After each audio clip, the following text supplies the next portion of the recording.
Have you ever noticed how the smell of rain on hot asphalt can instantly transport you back to a childhood summer? Or how a certain song can make your heart ache with a bittersweet nostalgia you can't quite name? This isn't just random chance. It's the profound, almost magical connection between our senses and our emotions.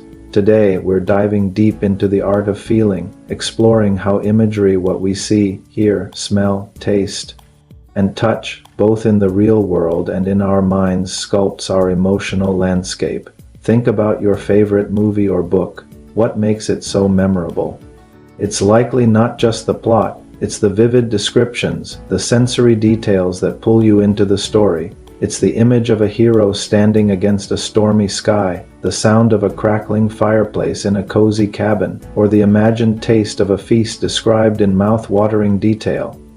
These sensory experiences are the secret sauce of powerful storytelling because they speak directly to the emotional centers of our brain. Research consistently shows that imagery evokes much stronger emotional responses than simple words or abstract concepts. When you read the word sadness, you understand it intellectually, but when you picture a lone figure huddled under a gray, drizzling sky, you feel it. This is because mental imagery activates the same brain regions involved in memory and emotion, like the amygdala and hippocampus. It's like running an emotional simulation in your mind. You're not just observing, you're participating. This process is called emotional amplification. Imagery doesn't just represent an emotion, it magnifies it. A simple photograph of a smiling child can trigger a wave of joy, while a picture of a desolate landscape can evoke a sense of loneliness. When we engage our senses, we create a richer, more immersive experience that resonates on a much deeper level. This is why advertisers use sensory-rich commercials, and why chefs spend so much time on the presentation of a dish. They're creating an atmosphere, an experience that engages multiple senses to shape how we feel. One of the most powerful applications of this principle is future visualization.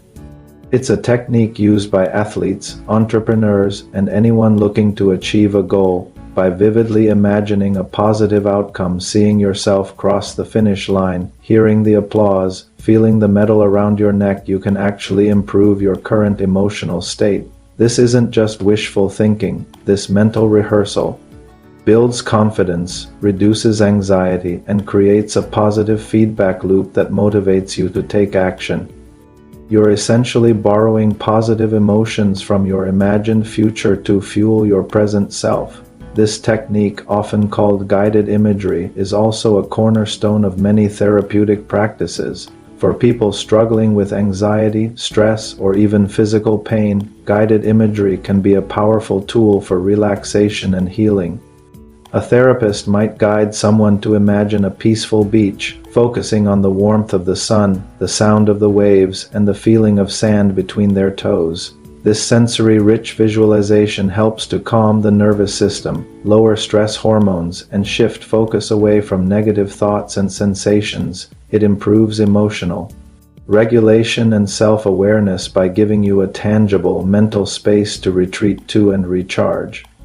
But what happens when someone can't create these mental pictures?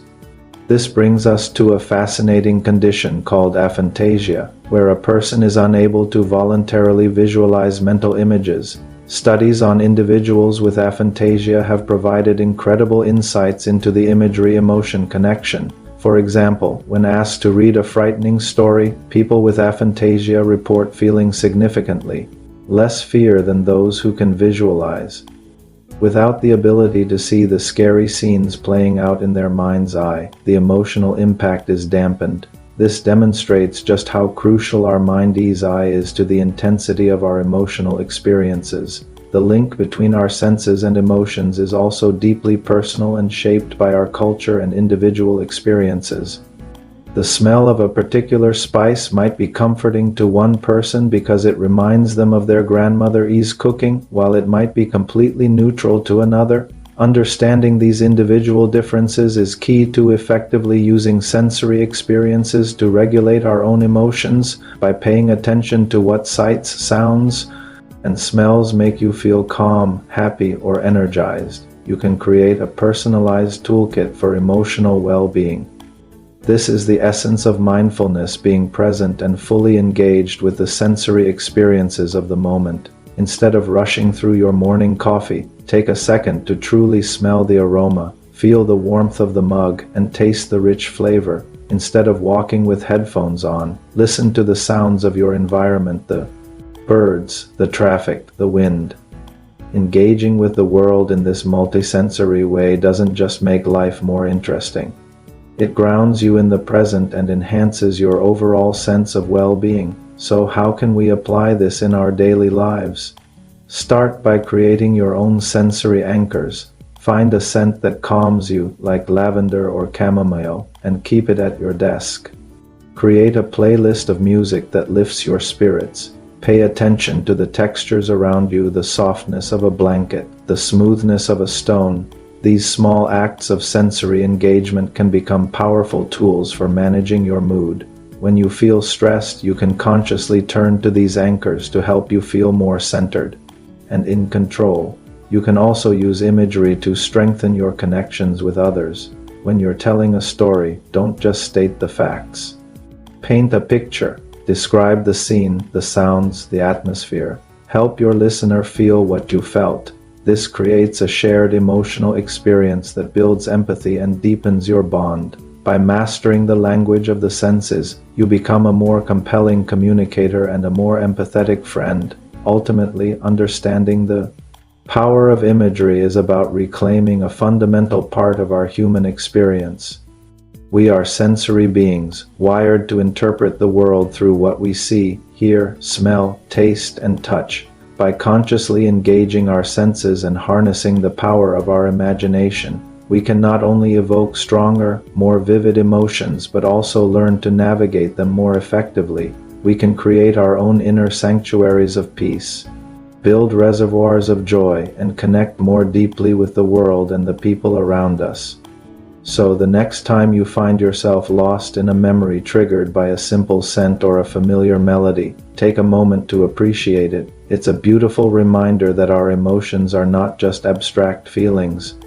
They are rich sensory tapestries woven from the threads of our experiences. The art of feeling is an art we can all practice every single day. Thank you so much for joining me on this sensory journey today. If this sparked something in you, I'd love to hear about it in the comments. Don't forget to like this video and subscribe for more explorations into the fascinating world of our minds. See you next time.